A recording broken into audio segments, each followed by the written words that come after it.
Iran Israel ಮಧ್ಯ ಮಿಸೈಲ್ಗಳ ಮೊರೆತ ನಾಗರಿಕರನ್ನೇ ಗುರಿಯಾಗಿಸಿ Israel ದಾಳಿ. ಇರಾನ್ ಜನವಸತಿ ಪ್ರದೇಶಗಳ ಮೇಲಿಗೆ ದಾಳಿ. ಇಸ್ರೇಲ್ ದಾಳಿಯಿಂದ 224 ಜನರು ಸಾವನ್ನಪ್ಪಿದ್ದಾರೆ. 1200ಕ್ಕೂ ಹೆಚ್ಚು ಜನರಿಗೆ ಗಂಭೀರವಾದಂತಹ ಗಾಯಗಳಾಗಿದೆ ಅನ್ನೋದ್ರ ಬಗ್ಗೆ ಮಾಹಿತಿ ಇದೆ.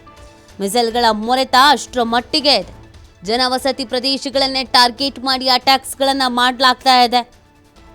ಪ್ರತಿಕಾರವಾಗಿ ಇಸ್ರೇಲ್ ಇರಾನ್ ಮೇಲೆ ರಣಭೀಕರ ಖಂಡಾಂತರ ಕ್ಷಿಪಣಿ ದಾಳಿಯನ್ನು ನಡೆಸ್ತಾ ಇರುವಂಥದ್ದು. ಈ ಒಂದು ದಾಳಿಯಲ್ಲಿ ಅನೇಕ ಅಧಿಕಾರಿಗಳು ಸೇರಿದಂತೆ ಜನರು ಕೂಡ ಸಾವನ್ನಪ್ತಾ ಇದ್ದಾರೆ. ಇರಾನ್ನ ರಕ್ಷಣಾ ಸಚಿವಾಲಯದ ಕೇಂದ್ರ ಕಚೇರಿ ಹಾಗೂ ಇಂಧನ ಕೈಗಾರಿಕೆಗಳನ್ನು ಗುರಿಯಾಗಿಸಿ ಕೂಡ ಇಸ್ರೇಲ್ ಕ್ಷಿಪಣಿ ದಾಳಿ ನಡೆಸಿದೆ. ಈ ದೃಶ್ಯಗಳಿದೆಯಲ್ಲ, ಈ ದೃಶ್ಯಗಳು ಎಂಥವರ ಎದೆಯನ್ನು ಕೂಡ ನಡಗಿಸುವಂತಿದೆ. ಇರಾನ್ನ ಮೇಲೆ ಇಸ್ರೇಲ್ನ ಕ್ಷಿಪಣಿಗಳು ಭೋರ್ಗರಿತಾ ಇದೆ. ಅದರಲ್ಲೂ ಮಶಾದ್ ವಿಮಾನ ನಿಲ್ದಾಣದಲ್ಲಿ ಇಸ್ರೇಲ್ ಅತಿದೊಡ್ಡ ದಾಳಿಯನ್ನು ನಡೆಸಿದೆ.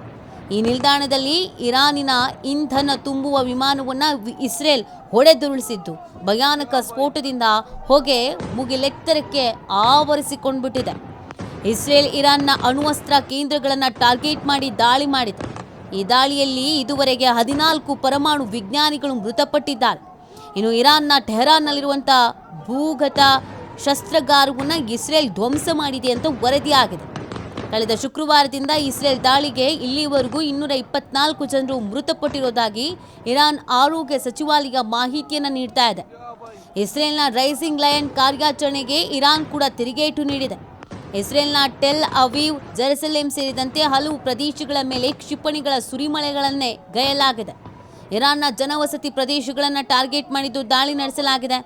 ಇದರಿಂದ ಜನವಸತಿ ಕಟ್ಟಡಗಳಿಗೆ ಹಾನಿಯಾಗಿದೆ. 10ಕ್ಕೂ ಹೆಚ್ಚು ಜನರು ಮೃತಪಟ್ಟಿದ್ದಾರೆ.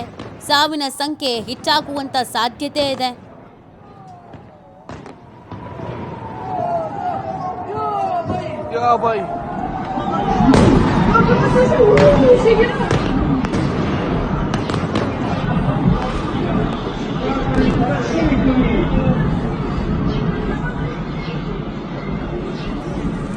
נותנים מענה לכיבוי הרכבים, יש לנו פה פגיעה בבית כנסת, פגיעה בבתי קרקע, מקומות של קרקע.